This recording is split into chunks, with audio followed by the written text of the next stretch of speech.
ಇವತ್ತು ನಾನು ನಿಮ್ಮ ಮುಂದೆ ಒಬ್ಬ ರಾಜಕಾರಣಿಯಾಗಿ ಬಂದು ನಿಂತಿಲ್ಲ. ನಿಮ್ಮ ಮನೆಯ ಮಗನಾಗಿ ರೈತರ ಸಂಕಷ್ಟವನ್ನು ಅರ್ಥ ಮಾಡ್ಕೊಂಡಿರ್ತಕ್ಕಂಥ ರೈತನ ಮಗನಾಗಿ ಮಾತಾಡ್ತಾ ಇದ್ದೇನೆ. ಬೆಂಗಳೂರಿಗೆ ಹತ್ತಿರ ಇರುವಂಥ ಬಿಡದಿ ಲಕ್ಷಾಂತರ ಲೀಟ್ರು ಹಾಲನ್ನು ಕೊಡ್ತಾ ಇದೆ, ರೇಷ್ಮೆಯನ್ನು ಕೊಡ್ತಾ ಇದೆ, ತರಕಾರಿಯನ್ನು ನೀಡ್ತಾ ಇದೆ. ಆದರೆ ಇಂಥ ಒಂದು ಫಲವತ್ತಾದಂಥ ಕೃಷಿ ಪ್ರದೇಶದಲ್ಲಿ ಇವತ್ತು ರಾಜ್ಯ ಸರ್ಕಾರ GBIT ಅಂದರೆ ಗ್ರೇಟರ್ ಬ್ಯಾಂಗ್ಳೂರ್ ಇಂಟಿಗ್ರೇಟೆಡ್ ಟೌನ್ಶಿಪ್ ಪ್ರಾಜೆಕ್ಟ್ನ ಇಲ್ಲಿ AICT ಮಾಡ್ತೀನಿ ಅಂತಾರೋ, ಸ್ಮಾರ್ಟ್ ಸಿಟಿ ನಿರ್ಮಾಣ ಮಾಡ್ತೀನಿ ಅಂತಾರೋ, ಆದರೆ ಒಂದು ಹೆಚ್ಚು ಕಮ್ಮಿ 7,480 ಎಕರೆಯಷ್ಟು ಕೃಷಿ ಪ್ರದೇಶವನ್ನು ಇವತ್ತು ರೈತರಿಂದ ಕಿತ್ಕೊಳ್ಳೋದಕ್ಕೆ ಪ್ರಯತ್ನ ಪಡ್ತಾ ಇದ್ದಾರೆ.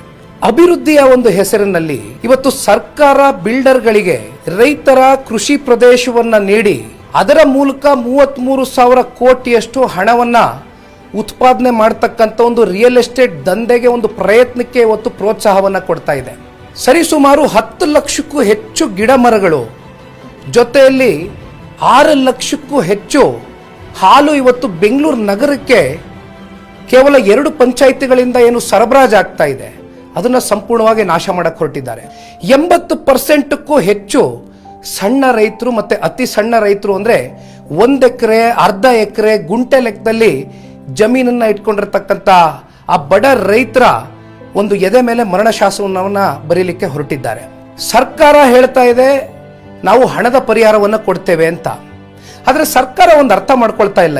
ಇಲ್ಲಿ ರೈತರಿಗೆ ಬೇಕಾಗಿರ್ತಕ್ಕಂಥದ್ದು ಹಣದ ಪರಿಹಾರ ಅಲ್ಲ, ಸ್ವಾಭಿಮಾನದ ಬದುಕು. ಅವ್ರಿಗೆ ಸಾಕಷ್ಟು ಅವರ ಭಾವನೆಗಳು ಅಡಗಿದೆ. ಇವತ್ತು ಸರ್ಕಾರಕ್ಕೆ ಇವತ್ತು ಕೇವಲ ಒಂದು ರಿಯಲ್ ಎಸ್ಟೇಟ್ ದಂಧೆಯಾಗಿ ಕಾಣ್ತಾ ಇದೆ. ಆದರೆ ರೈತರಿಗೆ ಆ ಹಸಿರು ಭೂಮಿ ಅವರ ಉಸಿರಾಗಿ ಉಳಿದಿದೆ. ಒಂದು ನಾನು ಇಲ್ಲಿವರೆಗೂ ಗಮನಿಸ್ಕೊಂಡು ಬಂದಿದ್ದೇನೆ, ತಾವು ಎಲ್ಲರೂ ಕೂಡ ನೋಡಿದ್ದೀರಿ. ಮೊದಲನೇ ದಿನದಿಂದನೂ ಕೂಡ ಈ ಒಂದು ಹೋರಾಟದಲ್ಲಿ ನಿಖಿಲ್ ಕುಮಾರಸ್ವಾಮಿ ರೈತರ ಜೊತೆ ನಿಂತಿದ್ದಾನೆ. 500 ದಿನಗಳಿಗೂ ಹೆಚ್ಚು ಕಾಲ ರೈತರು ಬೀದಿನಲ್ಲಿ ಹೋರಾಟವನ್ನ ಮಾಡ್ತಾ ಇದ್ದಾರೆ. ಒಂದ್ ಕಡೆ ಸರ್ಕಾರ ಹೇಳುತ್ತೆ ಅಲ್ಲಿ ಯಾರು ಕೂಡ ರೈತರೇ ಇಲ್ಲ, ಅಲ್ಲಿ ಯಾರು ಕೂಡ ಕೃಷಿ ಮಾಡ್ತಾ ಇಲ್ಲ ಅಂತ. ಇಂಥ ಒಂದು ಸಂದರ್ಭದಲ್ಲಿ ಇವತ್ತು ನಾನು ಹೇಳುವಂಥದ್ದಿಷ್ಟೇ, ಇಲ್ಲಿ ಬಿಡದಿ ರೈತರ ಬದುಕಿನ ಪ್ರಶ್ನೆ ಅಷ್ಟೇ ಅಲ್ಲ, ಇವತ್ತು ನಾಡಿನಾದ್ಯಂತ ಅನ್ನದಾತರು ಏನಿದ್ದಾರೆ, ಇವತ್ತು ಅನ್ನದಾತರಿಗೆ ಕಷ್ಟ ಆದಾಗ, ರೈತರಿಗೆ ಕಷ್ಟ ಆದಾಗ ಅವರ ಒಂದು ಅಸ್ತಿತ್ವವನ್ನು ಉಳಿಸ್ತಕ್ಕಂಥ ಒಂದು ಪ್ರಯತ್ನ ಇವತ್ತು ನನ್ನ ಮೇಲಾಗ್ಲಿ ತಮ್ಮಗಳ ಮೇಲಾಗ್ಲಿ ಒಂದು ದೊಡ್ಡ ಹೊಣೆಗಾರಿಕೆ ಮತ್ತೆ ಜವಾಬ್ದಾರಿ ಇದೆ. ಅದನ್ನ ಅರ್ಥಕೊಂಡು ಬಹುಶಃ ಈಗ ಸಮಯ ಬಂದಿದೆ. ಇಷ್ಟು ದಿನಗಳ ಕಾಲ ನಾವು ಕೂಡ ಕಾದ್ ಕುಳಿತ್ವು, ಆದರೆ ಇವತ್ತು ಸಮಯ ಬಂದಿದೆ. ಇದೇ ತಿಂಗಳು ಆಗಸ್ಟ್ 9, 10 ಹಾಗೂ 11ನೇ ತಾರೀಕು ಬೈರ್ಮಂಗಳದಿಂದ ಬೆಂಗಳೂರಿಗೆ ಫ್ರೀಡಂ ಪಾರ್ಕ್ವರೆಗೂ ಪಾದಯಾತ್ರೆಯನ್ನು ಹಮ್ಮಿಕೊಂಡಿದ್ದೇವೆ.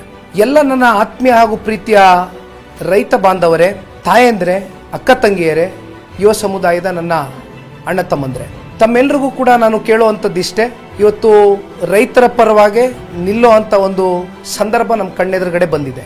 ಹಾಗಾಗಿ ಇವತ್ತು ರೈತರ ಅವರ ಭೂಮಿಯನ್ನ ರಕ್ಷಿಸ್ತಕ್ಕಂಥದ್ದಕ್ಕೆ, ಅವ್ರಿಗೆ ಉಳಿಸ್ಕೊಡ್ತಕ್ಕಂಥದ್ದಕ್ಕೆ ನಾವು ನೀವೆಲ್ಲರೂ ಕೂಡ ಗಟ್ಟಿಯಾಗಿ ನಿಲ್ಲೋಣ. ಬನ್ನಿ ಬಿಡದಿಗೋಸ್ಕರ ಹೋರಾಡೋಣ.